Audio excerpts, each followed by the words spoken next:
Pretty solid. Yeah. I know, I think, Sarah.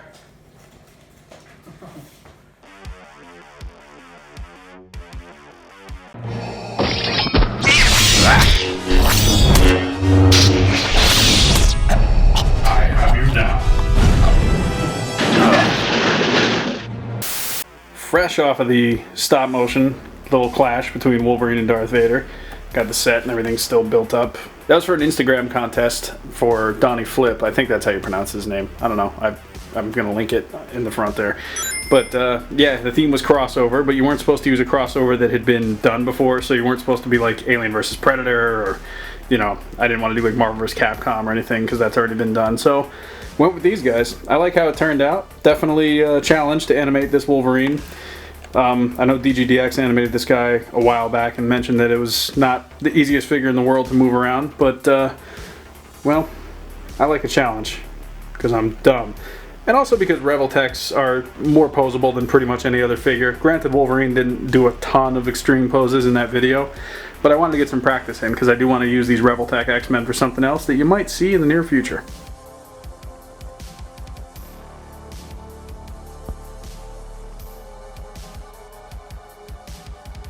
Also, this is the new cartoon TMNT Foot Soldier. This is the ultimate version, I guess you would call it. He actually comes with like different heads. This is the second one I actually got. He's got like the police hat. I think he's got like the intelligent foot soldier head. A bunch of different weapons in some different like colors than you usually see. So it's nice that it's not just the identical weapons that he comes with when you get like foot soldiers in like the 2-packs and everything. So I like this. I'm only gonna get these two, I think. I don't need to like do a serious army building deep dive on foot soldiers. I got a couple from different sets before. Alpha 1, that's his name. Okay, that's the intelligent like foot soldier leader's name. But yeah, I'm happy with these guys. I like having just like little silly accessories. Police hat for some reason. So you might be wondering, why is Ultimate MK3 Scorpion on the table? Well, it's because I got a package from Bill Maru today. These 3D printed masks from, I believe, Casting Cave did these. But we've been talking about these for a while, and he sent me some. And I like the way these came out. There's no tabs on them, so like you're gonna have to like put a little bit of wax or something on the back, on the inside, and stick them to the figure's face. But a lot of different designs, definitely some from like in-game too.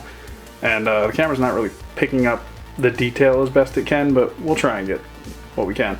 I will say this one on the end is actually a Sub-Zero mask, so that'll look cool on the Sub-Zero that looks like this figure. I'm looking forward to painting these up and seeing what's up.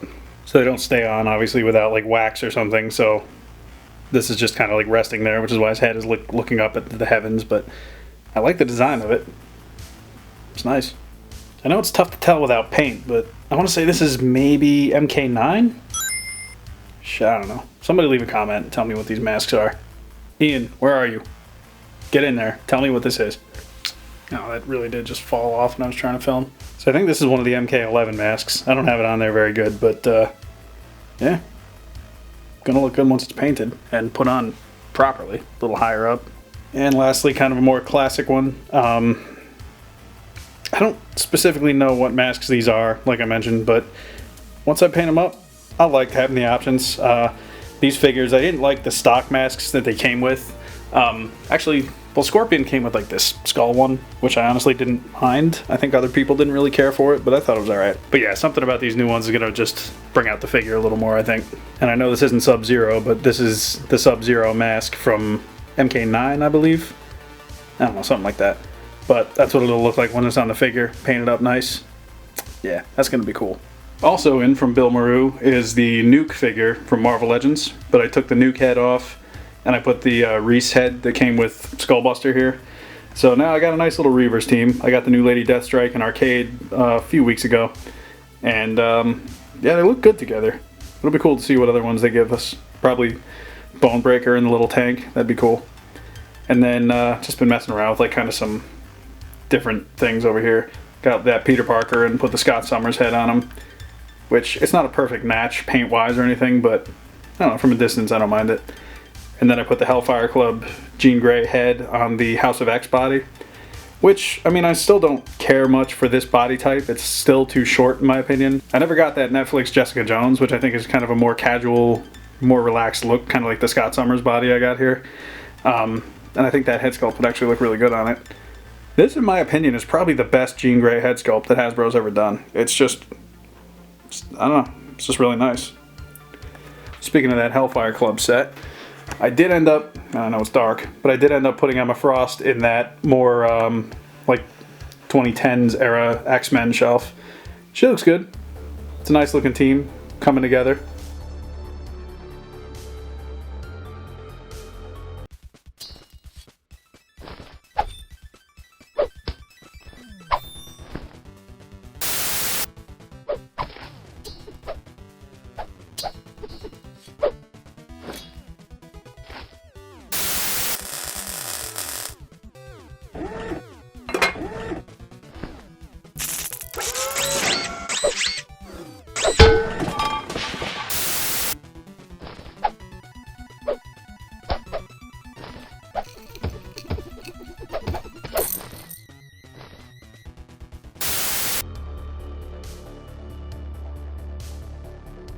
So these two CM Punk figures are going out the door tomorrow. I put them on eBay last week after CM Punk returned to AEW. As I record this right now, last night was his match with Darby Allin. The auctions for each of these ended yesterday about 3 or 4 hours before the pay-per-view. So I got paid, and then those people probably realized, like, after they watched the pay-per-view that these are, like, obsolete now. Because CM Punk wore totally different gear. But yeah, well, whatever. I mean, it's probably not that big of a deal to them. Certainly not that big a deal to me. I mean, I got paid, so whatever. These are good figures, though. I mean, I got my use out of them. I used them for JWF. I animated the blue one. I think he fought Stone Cold at Collision. And the Elite 16 fought Shawn Michaels on Warzone. Maybe someone else. I can't remember exactly. But yeah, these figures have definitely gotten their use. So I'm happy to part with them, especially for the money, you know what I'm saying? But also, I did keep one. I kept the one with the Undertaker gear. I know it's a little dark. Let me turn the light here. The one with the gray and purple, like, Undertaker-inspired gear. And it has the head from, what was it, the basic battle pack with Vince McMahon that Burnout Inc. actually sent me back when I was doing the JWF holiday show. So, yeah, I held on to that one just because A, it's not the original figure, so probably wouldn't get much money for it anyway, but B, I just like it. I know eventually Jazzwares will make their own. Like, I'm pretty sure they've actually already announced a CM Punk figure, so it'll only be a matter of time. All right, we move forward into the future. Got I don't know if I ever showed this actually, the Mortal Kombat 11 new Cybot, the McFarlane. I like the way they pulled this off. Now, I've been pretty positive on McFarlane's Mortal Kombat stuff. Some are definitely better than others, but this is one of their nicer ones, I think. I like how they blended all the dark colors together to kind of give them a little bit more depth than just kind of like a straight up all black look. It's nice. Speaking of nice, here's Muckman and Joe Eyeball there in his little garbage can backpack. This guy is a lot of fun. He's a big garbage monster, so, you know, it's just sculpt-wise and paint-wise and everything, he looks really cool. He's, you know, he's one of the big deluxe Ninja Turtle figures, so you do pay a little bit more for him, but what you get, I enjoy. He's just he's just like a fun character. He just looks really cool and gross. He actually comes with like actual green like slime that I'm probably not going to use because I don't want to mess up my figures or anything. Speaking of the Turtles, I don't think I showed this in the video, but I did get the 4-pack of the Turtles in disguise. Got them looking, you know, pretty cool in their little coats and everything. I like these. I like these a lot. They have the different options for like customizable like expressions and like angry eyes or like happy eyes. They got like smiles, or they're shouting, or they got just plain, you know, expressions. Whatever you want to do with these guys, you can pretty much do. The best part is underneath the disguises, they're basically the same as those turtles that are over there. Obviously the heads are different, but the rest of it, yeah, they're good. So that's the Technodrome back there, obviously the vintage one. The reason that's there is because I was trying to like restore it a little bit. This one has been in my dad's basement for years and years. I may have shown this in a previous video, but yeah, it was It was hurting. So I cleaned it up a little bit. It's definitely, like, it's not complete. I'm cleaning it up so I can eventually probably sell it for parts, I figure.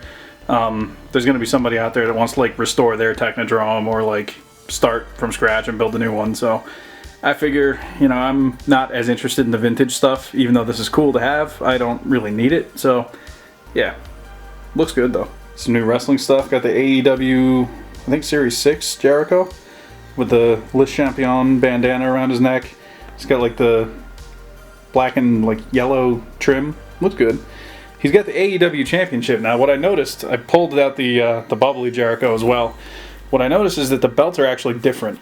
The original AEW Championship that came with the bubbly Jericho has, like, a thicker, like, strap. It's almost more like Mattel's straps that they do for the WWE line. And the newer one here looks like it's a brighter gold, and it's like thinner material. It's like the same kind of rubber, but it's like a thinner layer of it for the strap itself.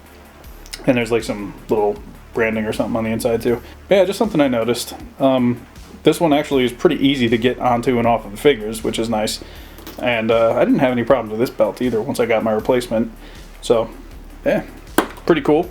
And last but not least, Survivor Series 1996, Bret the Hitman Hart, a figure that I've been waiting years and years for, and Mattel finally delivered. And overall, pretty much from the neck down, I love this figure. The gear is excellent looking, spot on.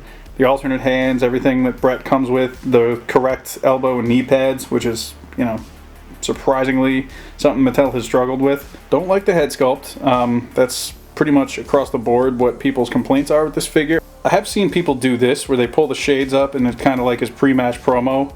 And I do think that looks better because it looks like it pushes the hair back, so you don't have the strands of hair hanging in his face or anything. But I don't know, without the glasses, I'm not really a big fan of this head sculpt. Yeah, not my thing. But I'm gonna switch it anyway. And if there's only one minor thing that I would say about this figure that I don't care for, is the fact that, like, when you pose him back like that, you do get a break in the paintwork there. You can see that pink kind of, I don't know, like interrupts the black, which honestly you could probably fix just by painting that black, but most times I guess people are just going to display it like this, so it won't really be interrupted at all. But I gotta hand it to Mattel though. This is really nice. I'm so glad that somebody finally released this figure. Like, this has been a wanted figure of mine. Those of you who've watched the channel for a long time, you know that. I've wanted this figure forever. So, really happy that we got it. Yeah, I got one of these guys too. One of these rotating stand deals. You've seen some people use these if they do like figure reviews or they want to show like a full 360 of the figure. And while that's cool, it's practical, it's not really what I'm going to use it for. My plan is to actually build that into the floor of a diorama and then have it be like kind of like a rotating like turntable base where you can have, I don't know, like figures fighting on there or whatever, and you get a full 360 view of it. I don't know exactly what I want to do with it yet, but when I figure it out, at least I got the thing already. One day I'll have a nice big opening party, but for now, that's just like my depression pile. Anybody that's ever listened to They're Not Dolls, they've heard people talk about the depression pile. And looks like I got one of my own here, so that's not so bad. The reason I got that is because I was going through a bunch of stuff, because I actually did the thing that I've been saying I needed to do for a long time. I like cleaned up a little bit in here. Yeah, not bad, right? So I got more of those like plastic bin drawer things, and that one there, the one on the right is full of wrestlers, and the one on the left is full of like Marvel Legends. And that's the Super Tiger ring on top of it and stuff like that. The cool thing is they're all on little caster wheels, so if you need anything, you just kind of pull it out, get what you need, and push it right back in. Under the table, fits nicely, so I can still do all my animation and everything up there. And yeah, I like it. Just like that, just pulls right out, and you got what you need right here.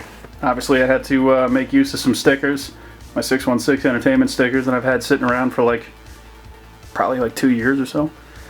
But yeah, I was like, oh, I can finally put them somewhere. But yeah, got X-Men, Marvel Legends up here. These are like the villains down in this middle shelf here. And yeah, you see Deadpool in there, but that was 90s Deadpool. He was a bad guy, so don't worry. I got good guy Deadpool in there before you start typing comments. And then down here is just kind of like alternate versions of characters, or just different like Avengers or whoever else. There's a couple Toy Biz ones that I saved because honestly they either still hold up or because Hasbro just hasn't remade them yet. But for the most part, these are pretty recent Marvel Legends, and it's already like totally full, which means if I ever like package like any of those up, those Marvel Legends and you know any of these down here, if I ever get around to like boxing them back up, they're not gonna fit. So one thing after another, I guess. Yeah, now we're talking. I like this way better.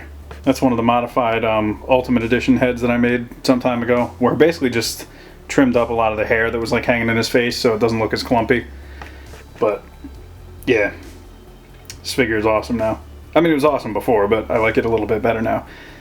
And this is the WrestleMania 13. This is actually a custom that I got from my man Bash years ago. And you know, he's just as big a Bret Hart fan as they come, so he got this figure as well. Interesting, going full circle here. Here's Bret's two like big main marquee matches with Stone Cold. You got Survivor Series 96 and WrestleMania 13. Now that's one of the other heads from the Ultimate Edition figure as well. I don't know that he was really smiling much in that match. I don't think he was. It was pretty much just a knockdown, drag out, awesome wrestling match.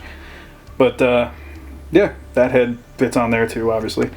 I was thinking, I made an Instagram post about this actually, like WrestleMania 13 Bret would make an awesome Ultimate Edition figure, especially now that they started doing like the butterfly joints and everything in there. Let's get it. Mattel. What are you waiting for? Cowards. No, you're not cowards. This figure's really good. I love it. So thank you. So there we got the other head on him. Switch the two. And he's got the jacket from the Defining Moments on now. Yeah, overall, very happy with the figure. I do wish they would have put the double jointed elbows on him actually. Now that I'm thinking of like minor nitpicks. I mean, I guess it wouldn't be too hard to just like pop at the bicep the Ultimate Edition arms and just swap them on there if I wanted to do that. But yeah, Mattel's, they've been implementing the double jointed elbows on some of the elites, and I'm kind of hoping that it becomes like a regular thing because this Bret could have used them.